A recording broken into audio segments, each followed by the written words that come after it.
कि इस हालात में, जबकि पूरी दुनिया में, मैं बार बार तारीख़ इंसानी का हवाला दे रही हूँ, लेकिन तारीख़ बनी नौ इंसानी हज़रत आदम से लेकर पैगंबर इस्लाम हज़रत मोहम्मद मुस्तफ़ा सल्लल्लाहु अलैहि वसल्लम तक बेशतर वाक़यात हैं जो कि कुरान में मौजूद हैं।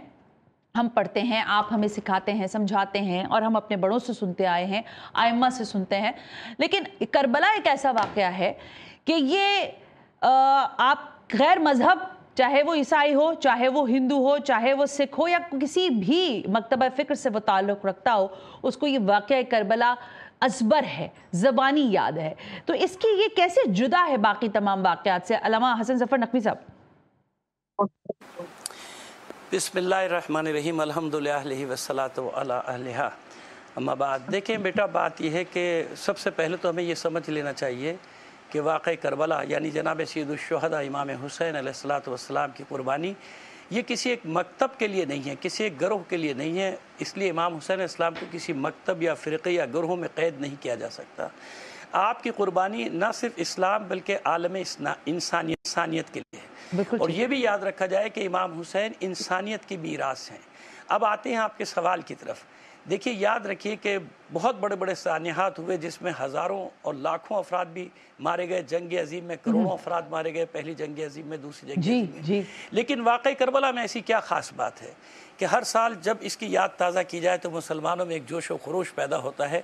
और इस साल तो हम एक बहुत ही अच्छी चीज़ देख रहे हैं, खुशगवार हवा का झोंका देख रहे हैं कि पिछले सालों की निस्बत इस मरतबा पाकिस्तान में माशाल्लाह बड़ी हम आहंगी की, रवादारी की और मोहब्बत की फ़िज़ा पैदा हुई है। माजी के अभी माजी करीब में जो चंद वाक़यात हुए जंगों के, उन जंगों की वजह से मुसलमान एक दूसरे के बहुत करीब आए। अब वो क्या चीज़ है जो इंसान को इस मंजिल तक पहुँचा दी है?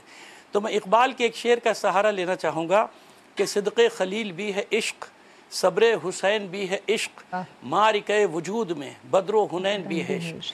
ये अल्लाह की मोहब्बत और इंसानियत की मोहब्बत और इंसानी अक़दार जो पामाल हो रही थी उस ज़माने में, हमें ये सोच लेना चाहिए कि हम कभी ये ना सोचें कि सिर्फ 72 क्यों आए इमाम हुसैन के साथ इतने बड़े इस्लाम में। हमें ये सोचना चाहिए कि उस माहौल में ये 72 कैसे आ गए। 72 का आना एक मोजिज़ा है, क्योंकि एक हब्स का माहौल था, घुटन का माहौल था, बदतरीन आमरियत जिसमें हलाल को हराम, हराम को हलाल करने की कोशिश की जा रही थी।